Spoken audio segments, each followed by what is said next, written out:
What's the most difficult situation you've ever had to deal with while commentating?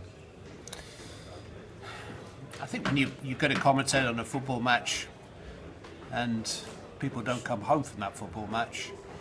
I mean, football vocabulary is often ridiculed.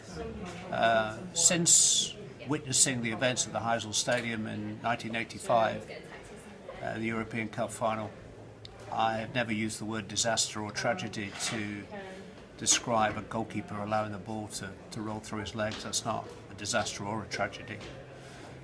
I think of what we do as broadcast journalism. I think it's very important when you're in a privileged position to be at the scene of an event. Your first responsibility is to accurately relate that event to people who are not fortunate enough to be there. That accuracy becomes more important in truly disastrous and tragic circumstances. I saw dead bodies for the first time in my life that night.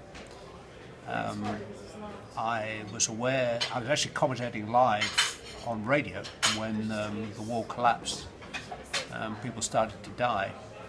I wasn't aware that people had died until 20 minutes later, went to investigate and try to find a police spokesman and saw bodies piled one on top of another.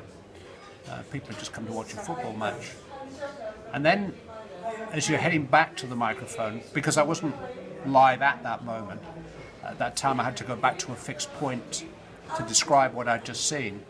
And in a couple of minutes you are collecting your thoughts and you are trying to draw on any journalistic training or advice you've had in your life, because the impact, the responsibility of what you're about to say is truly grave. And after I described what I'd seen, I remember saying that there were actually people at the game that I knew, and a couple of those people were able to get to me and confirm that they were alive.